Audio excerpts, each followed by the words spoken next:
নমস্কার বন্ধুরা, welcome to এসটিউনিক sports. বন্ধুরা, এই ভিডিওতে আমরা কথা বলবো বেশ কিছু ট্রান্সফার আপডেটের খবর। এছাড়া ইস্ট বেঙ্গলের সঙ্গে রয় কৃষ্ণার একটা লিঙ্ক আপ। তো ইস্ট বেঙ্গলে কি রয় কৃষ্ণা আসতে পারে? লাল হলুদ জার্সি গায়ে কি আমরা রয় কৃষ্ণাকে দেখতে পাবো? সেই নিয়ে তোমাদের অনেকেরই প্রশ্ন। তো সমস্ত প্রশ্নের উত্তর কিন্তু আমরা এই ভিডিওতে দিয়ে দেব, তাই ভিডিওটা শুরু থেকে শেষ পর্যন্ত দেখার অনুরোধ করলাম। আর ভিডিও ভালো লাগলে ভিডিওতে সকলে একটা করে লাইক করে 500 লাইকের টার্গেট আমাদের পূর্ণ করে দিও।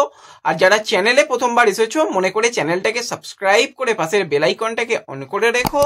আর যারা ফেসবুক পেজ থেকে ভিডিও দেখছো মনে করে ফেসবুক পেজটাকে ফলো করে নিও, তাহলে তোমাদের প্রিয় দলের খেলার সমস্ত আপডেট তোমরা এখানে পেয়ে যাবে। তো চলো আর দেরি না করে ভিডিও শুরু করা যাক। তো প্রথমেই যদি আমরা বেশ কিছু প্লেয়ারের নিয়ে কথা বলি, তার মধ্যে প্রথম যে প্লেয়ারটার কথা বলবো, এফসি গোয়াতে এবছরে খেলছে এবং মোটের ওপর ভালো ফুটবল খেলছে। তো সেই প্লেয়ারটার অন্য কেউ নয়, 31 বছর বয়সী ডিফেন্সিভ মিডফিল্ডারের প্লেয়ার রাউলিন বরজাস। তো যে কিন্তু এফসি গোয়াতে একটা সিজনের কন্ট্রাক্টেই ছিল।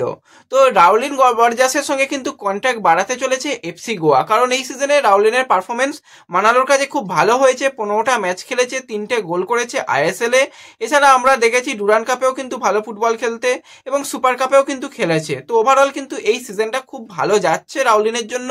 তো সেই কারণেই কিন্তু রাউলিনের সঙ্গে আরও একটা সিজন কন্ট্রাক্ট বাড়াতে চলেছে এফসি গোয়া। তো এফসি গোয়ার জন্য খুব ভালো এটা একটা সাইনিং হতে চলেছে। তো অফিসিয়াল আপডেট পরবর্তী সময়ে আসবে, তো এসে গেলে কিন্তু আমরা বুঝতে পারবো যে ঠিক কটা সিজনের কন্ট্রাক্ট বাড়াতে চলেছে রাউলিনের সঙ্গে এফসি গোয়া।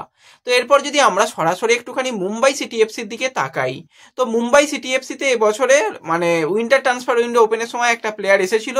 সেই প্লেয়ারটা কিন্তু এর আগেও আইএসএল এ যথেষ্ট ভালো ফুটবল খেলেছে। প্লেয়ারটার অন্য কেউ নয়, স্প্যানিশ প্লেয়ার ইকার গৌরেক্সনা। তো ইকার কিন্তু এই সিজনে আবারও ইনজুরি পেয়েছে এবং ইনজুরির ফলে কিন্তু তার রিপ্লেসমেন্ট নিয়ে নিয়েছে রীতিমতন মুম্বাই সিটি এফসি। তো যেটুকু শোনা যাচ্ছে, ইকারের সঙ্গে কিন্তু আর কন্ট্রাক্ট বাড়াতে চাইছে না। ইকারকে কিন্তু অফিসিয়ালি ভাবে এবার থ্যাংক ইউ জানাতে চলেছে। তো ইনজুরি আপডেটের সময় কিন্তু তাকে কোনোভাবে থ্যাংক ইউ জানায়নি, তার রিকভারি আশা করছিল। কিন্তু এখন মোটামুটি যেটা সিদ্ধান্ত নেওয়া হচ্ছে মুম্বাইয়ের তরফ থেকে, যে ইকারকে ছেড়ে দেওয়া হবে, তার সঙ্গে আর কোনো রকম সম্পর্ক রাখা হবে না অফিসিয়ালি। তো ইকারকে কিন্তু খুব তাড়াতাড়ি থ্যাংক ইউ জানাতে চলেছে মুম্বাই সিটি এফসি, এই আপডেটটাই বেরিয়ে আসছে। তো এরপর যদি আমরা সরাসরি একটু চলে আসি মোহনবাগান সুপার জায়েন্টের দিকে, তো মোহনবাগান সুপার জায়েন্টে কিন্তু মাঝ মাঠে খেলার মতন অনেক প্লেয়ার রয়েছে এবং অনেক বেশি প্লেয়ারই রয়েছে। তো সেই কারণেই কিন্তু মোহনবাগান সুপার জায়েন্ট একজন ভারতীয় প্লেয়ারকে ছাড়তে চলেছে। তো সেই প্লেয়ার অন্য কেউ নয়, সেটা হচ্ছে গ্লেন ম্যাটিন্স। তো গ্লেনের যদি আমরা কথা বলি, তো 29 বছর বয়সী ডিফেন্সিভ মিডফিল্ডারের প্লেয়ার এবং এই সিজনে প্রচুর সুযোগ পেয়েছে, কিন্তু সুযোগ পেয়ে আহামরি কিছু ভালো পারফরমেন্স করতে পারেনি। তো গ্লেনের সঙ্গে কিন্তু মোটামুটি তাকেও থ্যাংক ইউ জানিয়ে দিতে চলেছে নেক্সট সিজন। এবং গ্লেনকে কিন্তু চেন্নাইন এফসি তাকে নেবার ব্যাপারে রীতিমতন ইন্টারেস্টেড রয়েছে। যদি সবকিছু ঠিকঠাক থাকে তাহলে নেক্সট সিজন কিন্তু আমরা চেন্নাইয়ের জার্সি গায়ে গ্লেন মার্টিন্সকে দেখতে পেতে পারি।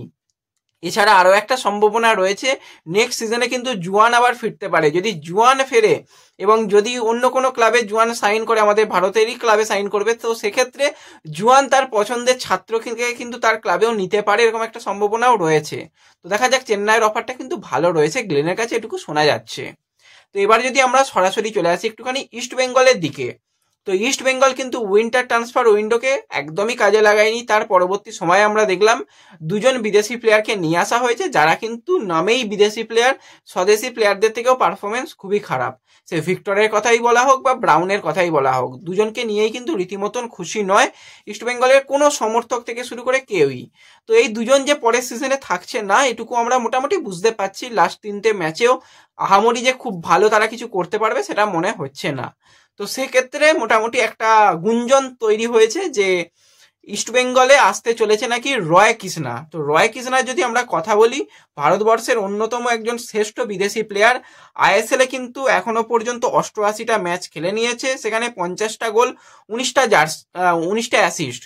প্রথম শুরু করেছিল এটিকেতে এবং এটিকেতে চ্যাম্পিয়ন, তার পরবর্তী সময় এটিকে মোহনবাগান। তো সেখানে কিন্তু ভালো ফুটবল খেলেছিল। তার পরবর্তী সময়ে আমরা দেখেছিলাম বেঙ্গালুরু এফসি, সেখানেও কিন্তু ডুরান্ড কাপ চ্যাম্পিয়ন হয়েছিল রয় কৃষ্ণা।